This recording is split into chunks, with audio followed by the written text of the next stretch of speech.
야단 맛집을 찾아주셔서 감사합니다. 오늘의 이야기 시작하겠습니다. 옛날 조선시대 강원도 깊은 산골 마을에 덕수라는 나무꾼이 살았다. 나이는 35이었지만 가진 것이라곤 낡은 초가집 한 채와 아버지에게 물려받은 도끼 하나뿐이었다. 매일 아침 동이 트기도 전에 일어나 산으로 올라갔다. 험한 산길을 한 시진이나 걸어 올라가 나무를 베었다. 한 그루, 두 그루 정성껏 베어낸 나무를 등짐으로 묶었다. 등에 짊어진 나무가 어찌나 무거운지 내려오는 길은 더욱 힘들었다. 가파른 산길을 조심조심 내려와 장터로 향했다. 장터에서 나무를 팔면 겨우 하루 끼니를 때울 수 있었다. 장사가 잘 되는 날은 보리쌀에 나물 반찬을 넣어 밥을 지을 수 있었다. 하지만 장사가 안 되는 날은 물에 말아 죽으로 끼니를 때웠다. 그래도 덕수는 불평하지 않았다. 정직하게 일하면 언젠가는 나아질 거라 믿었다. 아내 소담은 남편보다 5살 어렸지만 살림 솜씨가 뛰어났다. 가난해도 집안을 깨끗이 정돈하고 작은 텃밭을 가꾸었다. 보리쌀에 텃밭에서 키운 나무를 넣어 밥을 지었다. 된장찌개 한 그릇이면 충분했다. 저녁이면 두 사람은 작은 밥상을 마주하고 앉아 하루 일을 이야기했다. 오늘은 나무가 잘 팔렸어. 장터 주인이 다음에도 가져오라 하더군. 다행이네요. 이번 달 쌀값은 걱정 없겠어요. 덕수는 작은 일에도 감사할 줄 아는 사람이었다. 소담은 그런 남편이 자랑스러웠다. 이웃들도 덕수 부부를 좋아했다. 가난하지만 정직하고 착한 사람들이라고 입을 모았다. 두 사람은 가난하지만 서로를 아끼는 마음만은 그 누구보다 부자였다. 그런데 평화로운 일상에 먹구름이 드리웠다. 마을의 지주 박대감이 덕순의 집터를 탐내기 시작한 것이다. 박대감은 마을에서 가장 많은 땅을 가진 부자였다. 논밭이 100마지기가 넘고 저택도 기와집이었다. 하지만 욕심이 끝이 없었다. 남의 것까지 탐내는 성격이었다. 어느 날 박대감이 하인을 데리고 덕수의 집을 찾아왔다. 덕수, 자네 집터가 명당이라더군. 풍수지리를 아는 사람이 그러던데 이곳이 대대로 부자가 될 터라고 하더군. 내가 좋은 값에 사주겠네. 죄송하지만 팔 수 없습니다. 이 집은 돌아가신 부모님께서 물려주신 것입니다. 아버지께서 평생 모은 돈으로 마련하신 땅이라 절대 팔 수 없습니다. 박대감은 거절당하자 얼굴이 굳어졌다. 눈빛이 차갑게 변했다. 그래, 그럼 어쩔 수 없지. 하지만 생각을 바꾸면 언제든 말하게. 박대감은 그렇게 말하고 돌아갔다. 하지만 그것으로 끝이 아니었다. 며칠 후 박대감의 하인이 다시 찾아왔다. 손에는 낡은 문서를 들고 있었다. 우리 대감님께 빌린 돈 성량을 한 달 안에 갚지 못하면 집터를 내놓아야 할 것이오. 덕수는 깜짝 놀라 문서를 받아보았다. 작년 흉년에 쌀 2가마를 구웠던 것이 언제 이자가 붙어 성량이나 되었단 말인가. 문서에는 분명히 성량이라고 적혀 있었다. 이건 말이 안 됩니다. 쌀 2가마를 빌렸을 뿐인데. 문서가 있지 않소. 한 달 안에 갚지 못하면 집터는 우리 대감님 것이오. 하인은 냉정하게 말하고 돌아갔다. 덕수는 어이가 없었다. 아무리 나무를 팔아도 한 달 안에 성량을 모으기란 불가능했다. 성량이면 나무를 100짐도 넘게 팔아야 하는 돈이었다. 그날 밤 덕수와 소담은 잠을 이루지 못했다. 집터를 잃으면 갈 곳이 없었다. 소담은 남편의 손을 꼭 잡았다. 걱정 마세요. 제가 바느질이라도 더 하겠습니다. 이웃집 아주머니들께 부탁해서 일거리를 더 얻어오겠어요. 하지만 두 사람 모두 그것만으로는 부족하다는 것을 알고 있었다. 한 달이라는 시간은 너무 짧았다. 그러던 어느 날 덕수는 평소보다 더 깊은 산속으로 들어갔다. 좋은 나무를 많이 베어야 빚을 갚는데 보탤 수 있을 것 같았다. 마을 사람들도 잘 가지 않는 깊은 산속이었다. 한참을 오르다가 큰 바위 틈에 쓰러져 있는 노인을 발견했다. 흰 수염이 허리까지 내려온 노인은 숨이 가빠 보였다. 얼굴이 창백하고 입술은 바짝 말라 있었다. 어르신 괜찮으십니까? 어디 다치신 곳은 없으십니까? 덕수는 급히 노인을 부축했다. 노인은 얼굴이 창백하고 몸이 차가웠다. 손을 잡아보니 기운이 거의 없었다. 이대로 두면 위험할 것 같았다. 덕수는 자신이 가져온 물통을 꺼내 노인의 입에 대주었다. 노인은 간신히 물을 몇 모금 마셨다. 그리고 덕수가 점심으로 싸온 보리떡을 조금씩 떼어 먹였다. 노인은 조금씩 기운을 차리는 것 같았다. 어르신, 제가 업어드리겠습니다. 저희 집으로 가시지요. 덕수는 노인을 등에 업었다. 노인의 몸은 가벼웠지만 험한 산길을 내려가는 것은 쉽지 않았다. 땀이 비오듯 흘렀다. 발이 미끄러질 뻔할 때도 있었다. 하지만 덕수는 조심조심 산을 내려왔다. 집에 도착하자 소담은 놀랐지만 바로 온돌방을 터피고 따뜻한 죽을 끓였다. 빚 걱정에 쌀이 귀한 처지였지만 노인을 그냥 둘 수 없었다. 소담은 보리쌀에 쌀을 조금 섞어 정성껏 죽을 쑤었다. 덕수 부부는 사흘 동안 정성껏 노인을 간호했다. 따뜻한 죽을 먹이고 약초를 다려드렸다. 밤에는 온도를 뜨겁게 데워 노인이 편히 쉴 수 있게 했다. 소담은 노인의 옷도 빨아 말려드렸다. 나흘째 되는 날, 노인이 겨우 기운을 차렸다. 눈을 뜨고 주위를 둘러보더니 덕수 부부에게 고개를 숙였다. 고맙네. 자네들 덕분에 살았구려. 이 은혜를 어찌 갚아야 할지 모르겠구려. 은혜라니요. 당연히 해야 할 일을 했을 뿐입니다. 사람이 쓰러져 있는데 어찌 그냥 지나칠 수 있겠습니까? 노인은 덕수 부부의 얼굴을 한참 바라보았다. 그 눈빛에는 무언가 깊은 뜻이 담겨 있었다. 노인은 천천히 품속에서 작은 옥돌 하나를 꺼냈다. 푸른 빛이 감도는 아름다운 옥돌이었다. 손바닥만한 크기에 맑은 빛이 났다. 이것을 받게.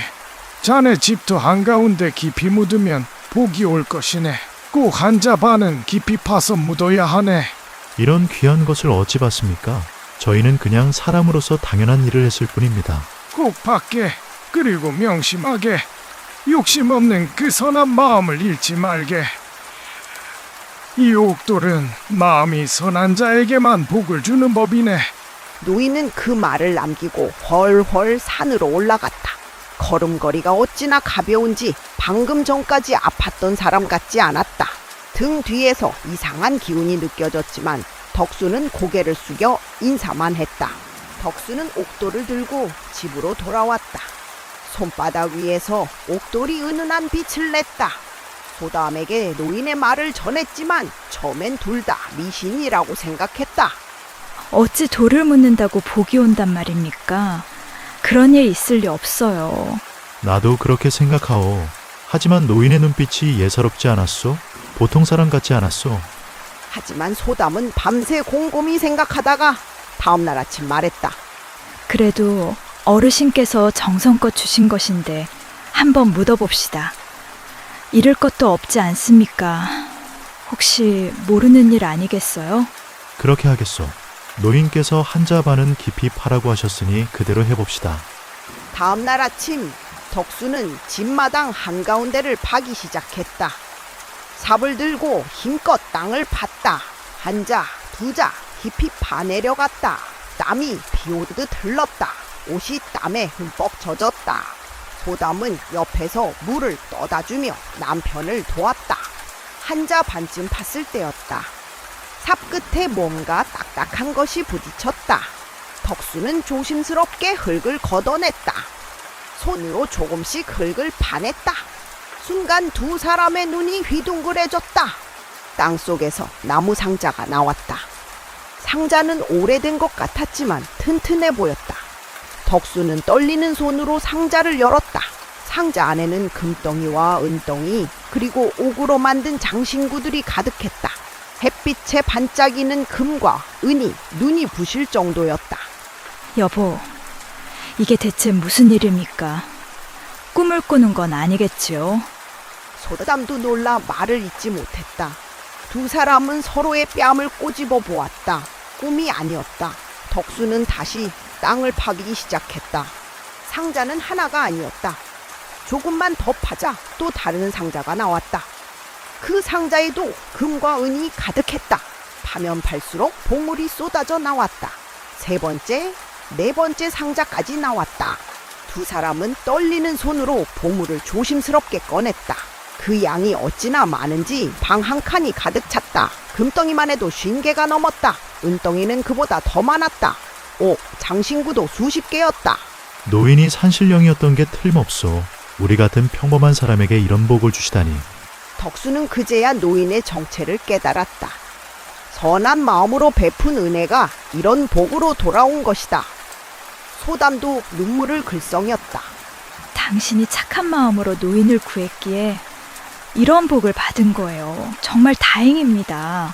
다음 날 덕수는 금 몇 개를 가지고 박대감을 찾아갔다.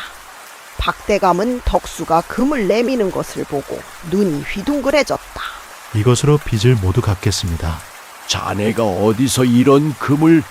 박대감은 어떻게 갑자기 금을 구했는지 의아해했지만 덕수는 자세히 말하지 않았다.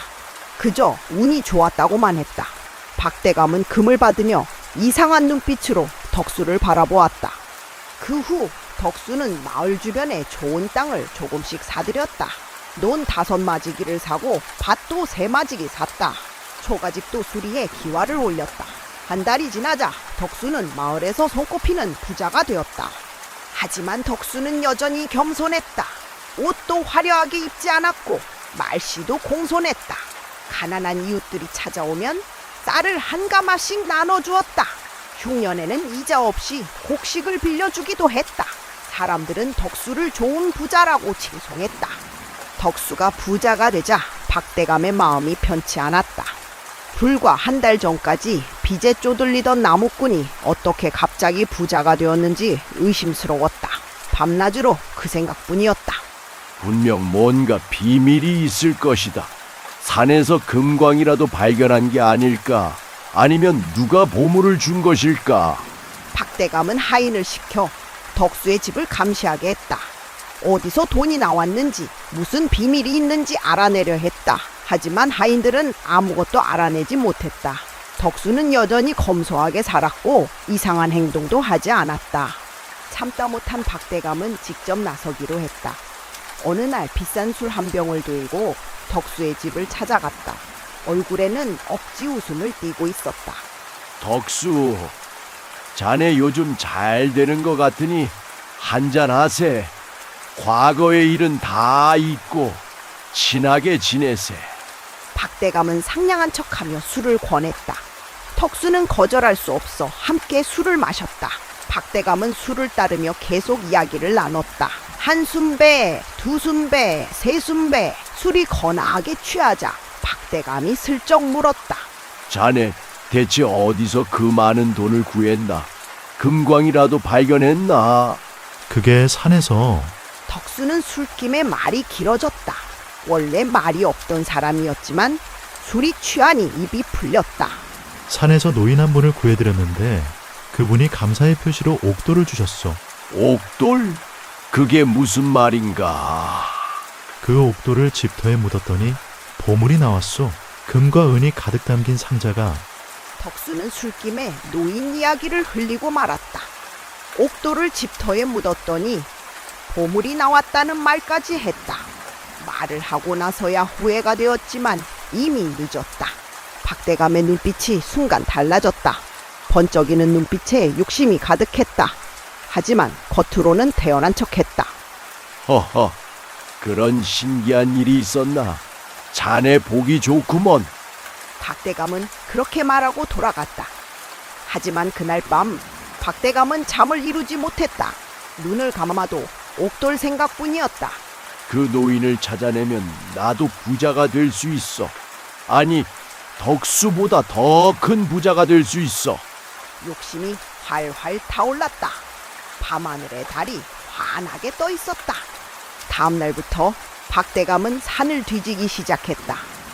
하인 5~6명을 데리고 온 산을 샅샅이 찾아다녔다. 아침부터 저녁까지 산을 헤매며 노인을 찾았다. 첫째 날은 아무것도 찾지 못했다. 둘째 날도 셋째 날도 마찬가지였다. 하인들은 지쳐서 불평했지만 박대감은 포기하지 않았다. 욕심이 그를 움직이게 했다. 닷새가 지난 어느 날 마침내 덕수가 말했던 그 바위 틈에서 노인을 발견했다. 노인은 조용히 눈을 감고 앉아 있었다. 주변에는 신비로운 기운이 감돌았다. 어르신, 저도 좀 도와주시오. 저도 덕수처럼 옥도를 받고 싶습니다. 박대감은 공손한 척 다가갔다. 하지만 노인은 눈도 뜨지 않고 고개를 저었다. 자네에게 줄 것은 없네. 돌아가게. 무슨 말씀입니까? 저도 부자가 되고 싶습니다. 제발 옥도를 주십시오. 노인은 천천히 눈을 떴다. 그 눈빛은 차가웠다. 박대감의 마음속 욕심이 다 보이는 듯했다. 자네는 자격이 없네. 마음이 탐욕으로 가득하구나. 돌아가게. 박대감의 얼굴이 붉어졌다. 며칠간 고생해서 겨우 찾았는데 거절당하다니 화가 치밀어 올랐다. 뭐가 자격이 없다는 겁니까? 저도 덕수 못지않게 훌륭한 사람입니다. 노인은 한숨을 쉬며 고개를 저었다. 박대감은 참을 수 없었다. 하인들에게 눈짓을 했다. 어서 옥도를 내놓지 못할까? 순순히 주지 않으면 어쩔 수 없다. 하인들이 칼을 빼들자 노인은 어쩔 수 없다는 듯 한숨을 쉬었다. 천천히 품속에서 옥돌 하나를 꺼냈다. 덕수가 받았던 것과 똑같은 푸른 옥돌이었다. 가져가게. 하지만 반드시 후회하게 될 것이네. 욕심으로 얻은 것은 재앙이 되는 법이네. 박대감은 노인의 경고 따위는 듣지 않았다. 옥돌을 낚아채듯 받아들고 허겁지겁 산을 내려갔다. 하인들도 뒤따라 내려왔다. 뒤에서 노인의 탄식 소리가 들렸지만 박대감은 신경 쓰지 않았다. 이제 나도 부자가 된다. 덕수보다 더 큰 부자가 될 것이다. 집으로 돌아온 박대감은 곧바로 자신의 저택 마당을 파기 시작했다. 하인들을 총동원해 밤새도록 땅을 팠다. 한 곳만 파는 게 아니라 이곳저곳을 마구 팠다. 욕심에 눈이 멀어 마당 전체를 파헤쳤다. 더 깊이 파라. 보물이 나올 때까지 계속 파. 박대감은 잠도 자지 않고 하인들을 독촉했다. 하인들은 지쳐서 쓰러질 지경이었지만 박대감은 쉬게 하지 않았다. 욕심이 그를 미치게 만들었다. 날이 밝을 무렵 이상한 일이 벌어졌다. 땅속에서 보물 대신 물이 솟아오르기 시작한 것이다. 처음엔 졸졸 흐르던 물이 점점 세차게 뿜어올랐다. 마치 용이 꿈틀거리듯 물이 솟구쳤다. 물을 막아라. 어서 막으란 말이다. 박대감이 다급하게 소리쳤지만 소용없었다. 물은 분수처럼 하늘로 빛이 솟았다. 하인들이 흙으로 막으려 했지만 물줄기가 너무 강했다. 순식간에 마당이 물에 잠기기 시작했다. 물은 멈추지 않고 계속 솟아올랐다. 마당이 연못처럼 변하더니 저택 안까지 물이 밀려 들어왔다. 사랑채, 안채, 행랑채 할 것 없이 모두 물에 잠겼다. 대감님, 어서 피하십시오. 하인들이 허둥지둥 도망쳤다. 박대감도 물을 피해 언덕으로 올라갔다. 뒤돌아보니 그토록 자랑하던 저택이 물에 잠겨 있었다. 기와지붕만 겨우 보일 정도였다. 네 저택이 박대감은 넋을 잃고 그 광경을 바라보았다. 평생 모은 재산이 물속으로 사라지고 있었다. 창고에 있던 쌀도 비단도 은도 모두 물에 잠겼다. 바로 그때 노인이 나타났다. 어디서 나타났는지 갑자기 박대감 옆에 서 있었다. 흰 도포를 입고 서 있는 모습이 범상치 않았다. 주변에 신비로운 기운이 감돌았다. 분명 평범한 사람이 아니었다. 경고했건만 듣지 않았구려. 욕심이 와를 불렀네. 어르신, 제발 이 물을 걷어주십시오. 박대감이 무릎을 꿇었다. 평생 남에게 고개 숙인 적 없던 사람이 처음으로 무릎을 꿇었다. 하지만 노인은 차갑게 말했다. 옥돌은 선한 마음을 가진 자에게만 복을 주는 법이네. 욕심으로 얻으려 하면 오히려 재앙이 되는 것이지. 덕수는 그 이치를 몰랐어도 마음이 선했기에 복을 받았네. 제가 잘못했습니다. 욕심을 부렸습니다. 용서해 주십시오. 덕수는 자신이 굶주릴 때도 나를 구했네. 남은 쌀이 얼마 없어도 정성껏 죽을 끓여주었지. 아무런 대가를 바라지 않고 사람으로서 마땅히 해야 할 일을 했네. 그것이 진정한 선함이네. 노인은 잠시 말을 멈추고 하늘을 올려다 보았다. 하지만 자네는 어떤가? 자네는 덕순의 집터를 빼앗으려 했고 없는 빚을 만들어 괴롭혔네. 그리고 나를 협박해 옥도를 빼앗았네. 그 차이를 모르겠는가? 박대감은 고개를 들 수 없었다. 노인의 말이 하나하나 가슴에 박혔다. 평생 욕심만 부리며 살았던 자신의 삶이 부끄러웠다. 남의 것을 탐내고 약한 사람을 괴롭히고 협박으로 원하는 것을 얻으려 했던 모든 행동이 떠올랐다. 제가 정말 잘못 살았습니다. 박대감의 눈에서 눈물이 흘렀다. 태어나서 처음으로 진심으로 후회하는 눈물이었다. 진정한 부는 많은 재물이 아니라 선한 마음에서 오는 법이네. 재물은 언제든 사라질 수 있지만 선한 마음은 영원하네. 그것을 깨닫기까지 자네는 많은 것을 잃게 될 것이야. 하지만 이것이 자네가 다시 태어날 수 있는 기회이기도 하네. 노인은 그 말을 남기고 안개처럼 사라졌다. 저택을 삼켰던 물도 서서히 빠져나가기 시작했다. 하지만 박대감의 집은 이미 폐허가 되어 있었다.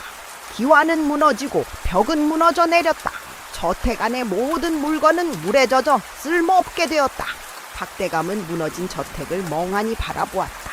이제야 깨달았다. 진정한 부가 무엇인지. 박대감은 하루아침에 모든 재산을 잃었다. 저택은 무너졌고 땅도 물에 잠겨 쓸모없게 되었다. 창고에 쌓아두었던 쌀과 곡식도 모두 물에 젖어 썩어버렸다. 하인들도 모두 떠나갔다. 한순간에 부자에서 빈털터리가 된 것이다. 마을 사람들은 박대감의 몰락 소식을 듣고 고소해했다. 평소 박대감에게 괴롭힘을 당했던 사람들이 많았기 때문이다. 하지만 덕수는 달랐다. 소문을 들은 덕수가 박대감을 찾아갔다. 박대감은 무너진 저택 앞에 멍하니 앉아 있었다. 얼굴에는 깊은 후회가 서려 있었다. 대감님, 박대감은 고개를 들었다. 덕수를 보자 더욱 고개를 숙였다. 내가 자네를 그토록 괴롭혔는데 어찌 날 찾아오는가? 같은 마을 사람 아닙니까? 어려울 때 서로 돕는 것이 이웃 아니겠습니까? 나는 자네에게 이웃이 아니었네. 오히려 원수였지. 이제라도 새로 시작하시면 됩니다. 제 집에서 머무르십시오. 방 한 칸과 끼니는 제공할 수 있습니다. 박대감은 눈물을 흘렸다. 평생 베푼 적 없던 자신이 이제는 남의 도움을 받는 신세가 되었다. 하지만 그것이 부끄럽기보다 고마웠다. 덕수의 선한 마음이 진정으로 느껴졌다. 박대감은 덕수의 집 작은 방에 머물렀다. 처음에는 쉬기만 했지만 점점 일을 거들기 시작했다. 밭을 메고 나무를 하고 물을 길어왔다. 평생 처음 하는 일들이었지만 싫지 않았다. 오히려 땀 흘려 일하는 것이 마음을 편하게 했다. 그 후 박대감은 사람이 변했다.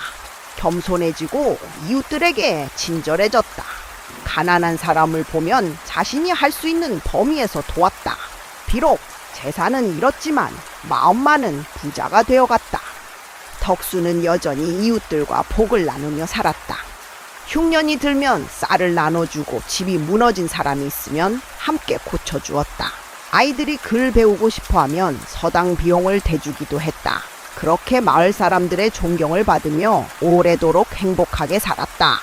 진정한 부는 많은 재물이 아니라 선한 마음에서 옵니다. 욕심 없이 베푼 작은 선행이 결국 가장 큰 복을 가져다 줍니다. 그리고 잘못을 깨닫고 뉘우치는 것, 그것 또한 새로운 시작이 될 수 있습니다. 오늘 이야기는 여기까지입니다. 여러분께서는 지금 어디에서 듣고 계시나요? 댓글로 여러분이 계신 곳을 알려주세요. 오늘의 이야기 즐겁게 시청하셨다면 부디 잊지 말고 구독과 좋아요 꾹 눌러주시기 바랍니다. 더 재미있는 이야기로 인사드리겠습니다. 감사합니다.